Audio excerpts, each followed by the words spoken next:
cyber world. Gotcha. Okay, makes sense. Now, Danny, when we last spoke, I believe it was during the very early stages of this pandemic, and I believe we had just gone into the lockdown when we last spoke.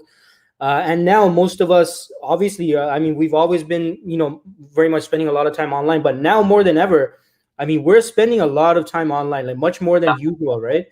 Now, Danny, can you share with us any market data or trends on cybercrime, which all of us should be aware of since the onset of the pandemic? It's been a few months since this all started. And do you find, like, are there more occurrences of overall cybercrime? Like, can you tell us more about, any trends and data that you're seeing? Yeah, 100%. So everything that I'm seeing is pointing way up, right? I think there was a stat back in February that I saw, and it had indicated that there was a 400% increase in cyber fraud. 400%?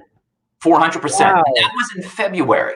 But everything that I see since then, it's climbing so fast and so astronomically. It's like the researchers keep on having to rechange their expectations. It's like, we think it's going to be this bad. No. Actually, we were wrong. We think it's going to be this bad. So what I wanted to do for you today was, rather than getting into a bunch of stats, because I honestly think no one is able to see exactly what's happening because it's coming at us so fast and so hard. I wanted to actually speak to it to give an understanding of why things look like this.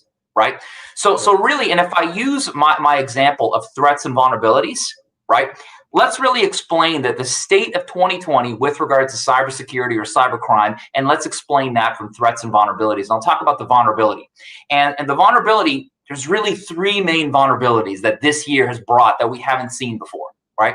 So vulnerability number one, we're feeling emotional, right? It's weird. It's weird watching those stats. It's weird seeing what's happening, whether we are afraid because of what's happening to the economy or whether we are afraid because of what's happening with health. We're feeling emotional. And anytime emotions are high, statistically speaking, there's always been an increase in fraud, right? If you think of cybercrime being the business of cyber fraud or any kind of fraud is really the business of emotional manipulation, you are always going to see a spike when people are emotional, because that's when we're more likely to fall for this stuff. I have a friend of mine who's a professor out in London, England, and he was telling me, he was mapping it out according to his research. Every time there was a huge economic turmoil or economic recession, there was a spike in fraud, in overall global fraud. Wow. And he was showing me the numbers, and this is huge, right? So that's one of the vulnerabilities, is we are feeling emotional, which means we're susceptible to these kind of fraudulent type attacks. The other thing is we are doing things differently than we did before. Right.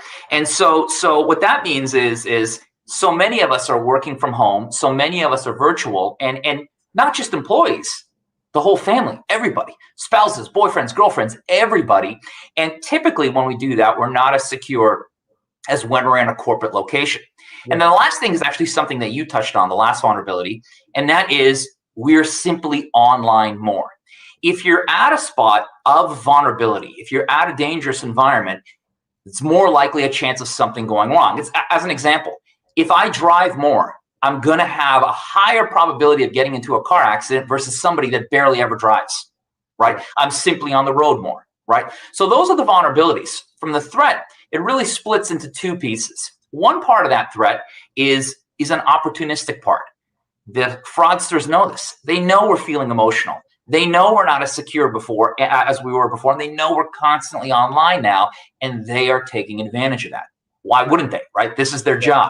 The second part of this is, so we know the global economy, we know the global economy has taken a hit. Those of us, of course, living here in North America, who are probably tuning in to your show right now, those of us are seeing it ourselves, whether we felt it ourselves or whether we're seeing it with friends and family. Okay, but imagine if you lived in a country where the economy already wasn't really that good. Already before 2020, it wasn't spectacular, right? And now you live in a country like that. 2020 comes around, and the already shot economy is really taking a beating. So you think, I got to look for work, but who's hiring? Well, who do you think is hiring? The people that are hiring is the only industry that's really killing it right now, which is cybercrime. right? So not only is it opportunistic, but it's also people are going there for work because in many places, those are the only places that are hiring. So kind of a really long way to answer your short question, but that's really what I wanted to speak to. I think if we understand the true vulnerabilities, we understand the threats, that will speak to what's happening with 2020 more so than stats would.